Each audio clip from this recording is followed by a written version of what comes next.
nous rappelons que la récompense de nos bonnes actions et de nos mérites ici-bas ne sont pas attribués sur terre, mais un capital spirituel qui constitue la récompense de nos bonnes actions nous attend dans le Olam Haba. Autrement dit, il n'y a pas de récompense ici-bas, mais dans le monde futur. Cependant, lorsqu'ici-bas on bénéficie d'un miracle, soit sur le plan sécuritaire, soit sur le plan financier ou autre, ce bénéfice dont on profite est retranché en général de notre capital prévu dans le monde futur. Autrement dit, il y a une compensation pour payer, entre guillemets, les miracles dont on bénéficie. Ce principe a sa source dans la Torah et nous allons dans ce cours, après avoir donné la preuve de cet enseignement, nous allons illustrer ce principe par 3 exemples. Donc la première question, quelle allusion ou quelle preuve a-t-on dans la Torah de ce principe que les miracles sont en général compensés sur notre compte du monde futur? À son retour de chez Lavan, après un séjour de 21 ans, Yaakov Avinu craint la rencontre avec son frère Esav, il a peur qu'il ne l'attaque. Mais on se pose une question, pourquoi Yaakov a-t-il peur alors que l'Éternel lui avait fait cette belle promesse: retourne vers ton pays et vers ton lieu natal, et je te témoignerai alors du bien. Normalement, Yaakov aurait dû être rassuré avec cette promesse. Et il n'a pas à craindre son frère Esav. Mais si il la craint, c'est parce que nous avons ce verset au chapitre 32 verset 11 du Sefer Bereshit, il est écrit, c'est Yaakov Avinu qui parle, Katonti mikol hachasadim ou mikol haemet asher asita et avdecha. Je suis rapetissé, diminué par tous les bienfaits et toute la fidélité que tu as témoigné à l'égard de ton serviteur.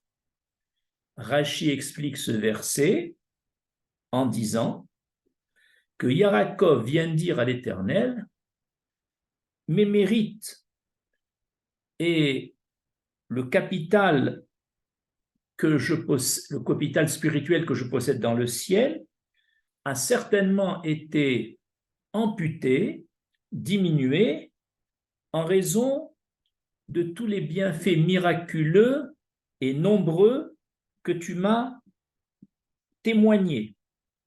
C'est pourquoi, vient dire Yaakov, mes mérites et mon compte spirituel dans le ciel sont devenus insuffisants à mes yeux pour être protégés de mon frère ennemi.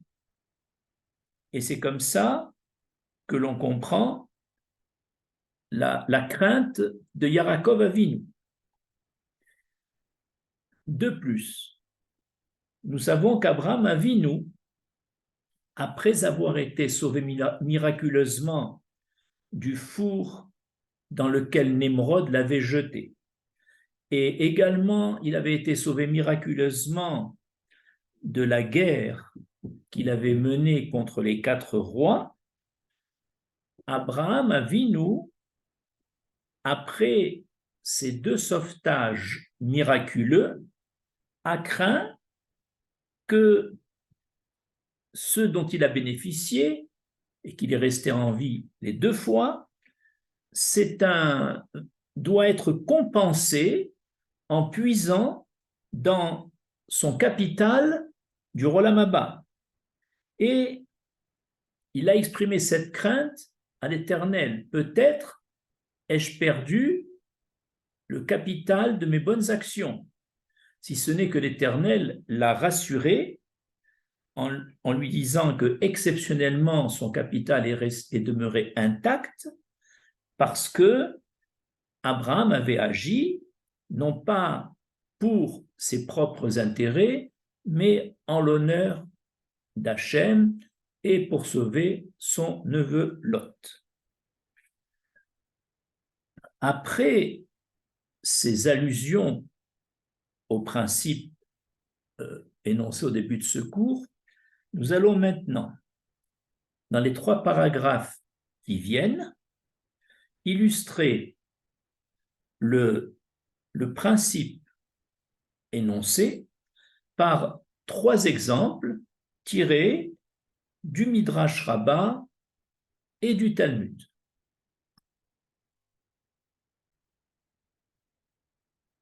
Premier exemple d'illustration, Rabbi Shimron et la vallée de Méron. Le Midrash Shemot Rabbah illustre l'idée force qu'on a développée au début de ce cours de la façon suivante.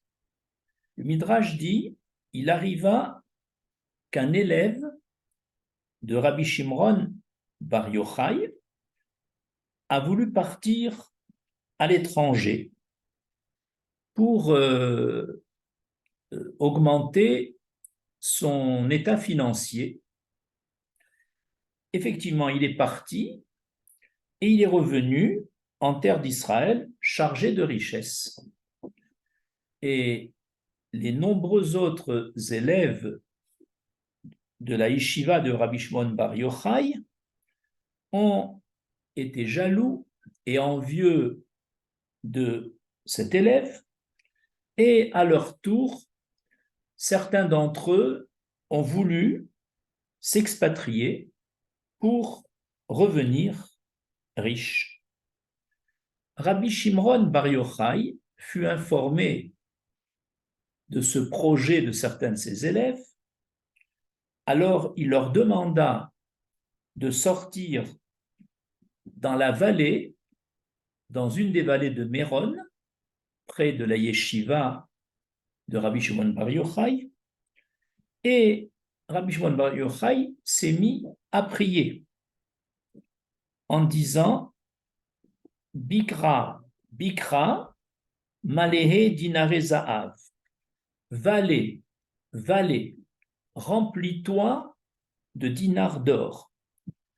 Et du fait que lorsqu'un sadique, comme Rabbi Shimon Bar Yochai, un juste, décrète, l'Éternel, en général, exauce. Et c'est pourquoi la vallée aussitôt s'est recouverte de nombreuses pièces d'or. Alors Rabbi Shimon Bar Yochai dit à ses talmidim, si c'est de l'or que vous recherchez, en voulant partir à l'étranger et abandonner provisoirement votre étude de la Torah, alors eh bien, inutile de vous déplacer, inutile de faire des efforts, voilà, devant vous, servez-vous, prenez les pièces d'or dont vous pensez avoir besoin. Mais sachez que tout celui qui se sert maintenant, c'est de sa part du monde futur qu'il prend. C'est-à-dire qu'il diminuera d'autant son capital du monde futur.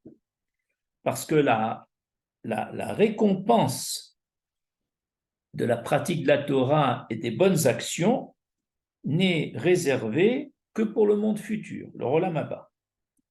Comme dit le verset des Proverbes de Shlomo Ameler, chapitre 31, verset 25, elle sourira au terme de la vie. Allusion à la récompense après la vie sur terre.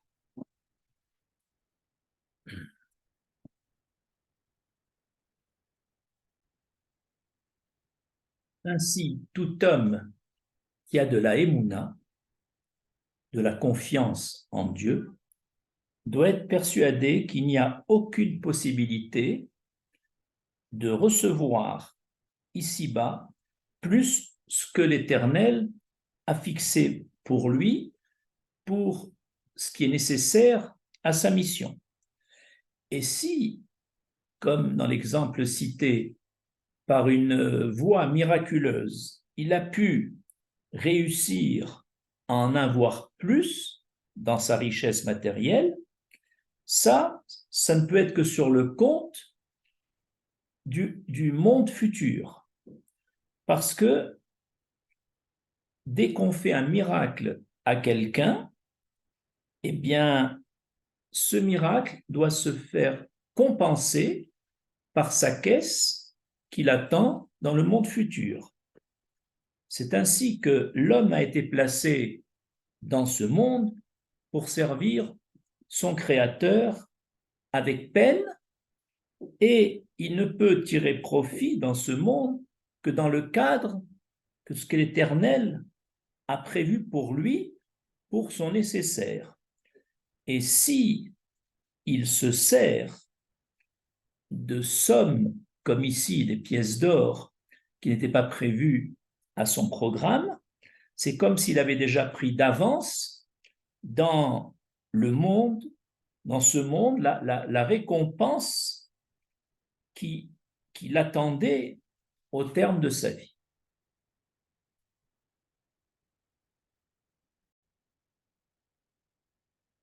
Deuxième exemple d'illustration du principe, à propos de l'épouse de Rabbi Shimron ben Chalafta et la pierre précieuse.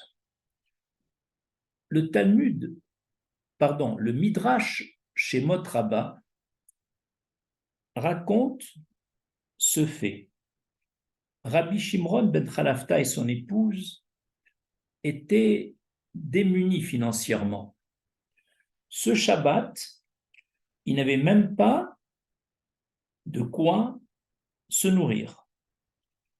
Alors Rabbi Shimron ben Chalafta sortit en dehors de la ville et adressa à l'Éternel une prière intense pour l'aider à faire les 3 repas de Shabbat.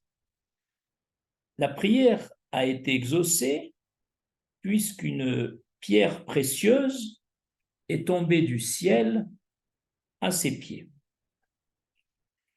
Il la confia à un bijoutier qui, pourvu à une partie de sa nourriture comme une avance sur la pierre précieuse. Et il alla au marché, et lorsqu'il amena la nourriture copieuse pour ce Shabbat, son épouse, la femme de Rabbi Shimon ben Chalafta, lui pose la question: d'où provient cette nourriture? Et il répondit: c'est Dieu qui a pourvu à notre nourriture de Shabbat. Mais cette femme insiste et lui dit: si tu ne me dis pas dans quelles conditions tu as reçu cette nourriture, je ne goûterai rien tout le Shabbat. Alors il lui raconta les faits, sa prière exaucée, la pierre précieuse, etc. Elle lui dit: je ne goûterai à rien avant que tu ne me promettes de restituer au ciel cette pierre précieuse que tu reprendras chez le bijoutier dès la sortie de Shabbat. Rabbi Shimron lui dit pourquoi? Elle lui dit, est-ce que tu voudrais que ta table dans le monde à venir soit dégarnie et celle de tes collègues soit opulente? Elle se souciait de la table, c'est-à-dire du capital spirituel de son mari dans le monde futur. Ainsi, dans cet exemple, on voit également que ce qu'a reçu Rabbi Shimron ben Chalafta sous forme d'une pierre précieuse, c'était pas prévu dans son programme, et donc ce miracle-là ne peut être que pris sur son capital. Et sa femme ne veut pas que le capital de son mari dans le monde d'en haut soit amputé en quoi que ce soit. C'est pour ça qu'elle a exigé qu'après Shabbat, il rende cette pierre. Rabbi Shimron ben Chalafta a donc pris la décision, après l'intervention de son épouse, d'aller chez son maître, Rabbi Yehuda Anassi. Et il lui dit que son épouse tient à ce qu'il rende le bijou. Et Rabbi Yehuda Anassi dit, va dire à ton épouse que s'il te manque quoi que ce soit sur ta table du monde d'en haut, moi, Rabbi Yehuda Anassi, je te promets de te donner ce qu'il te manque. Et lorsque Rabbi Shimron ben Chalafta retourne chez sa femme, elle lui dit, je ne suis pas d'accord avec ton maître et je veux aller le voir.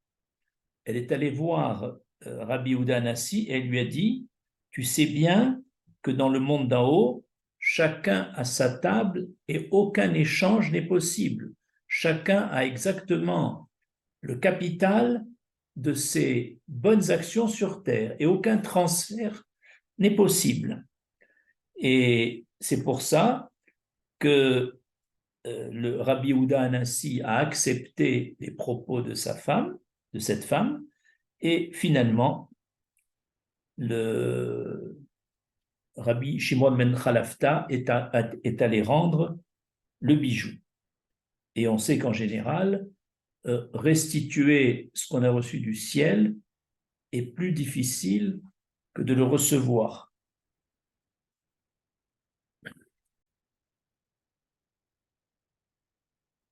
Troisième et dernier exemple, c'est dans le Talmud Ta'anit, à la page 20b. On raconte que Rabbi Ravuna avait entreposé du vin dans une maison dont les murs menaçaient de s'effondrer. Et il voulait sauver son vin. Parce que, évidemment, si la maison s'écroulait, le tonneau aurait éclaté. Et pour cela, il entraîna dans cette maison un tzaddik, Rabbi Ada, et tout en s'entretenant de la loi, il a pu ainsi, Ravuna, faire sortir son vin par Ravada. Et juste après que le vin de Ravuna soit sorti, la maison s'écroula. Et là, Ravada, qui a compris, est rentré dans une grande colère et il pensait évidemment qu'on ne doit jamais espérer un miracle. Parce que Ravuna, pour sauver son vin, a compté sur un miracle par rapport à Ravada. Et Ravada lui dit, et même si le miracle a eu lieu, eh bien, j'ai le fait que la maison ne s'est pas écroulée en ma présence, c'est que certainement j'ai été retranché des récompenses et des mérites dont j'avais bénéficié jusqu'à présent dans le ciel. On voit encore ici que dans ce récit du Talmud taranite, que les Ravada a compris que s'il a été sauvé, c'est parce que on a amputé dans son capital. Et on a posé la question à la fin de cette séquence à Ravada, quelles sont les causes de ta longévité? Et entre autres, il a dit, je ne me suis jamais mis en colère dans ma maison, je n'ai jamais marché 4 pas sans évoquer la Torah, je ne me suis jamais réjoui du malheur des autres et je n'ai jamais appelé quelqu'un par son surnom. Ainsi, nous avons donc cité 3 exemples qui confirment que tout miracle dont on bénéficie est en général défalqué de notre compte du monde d'en haut. Je vous remercie.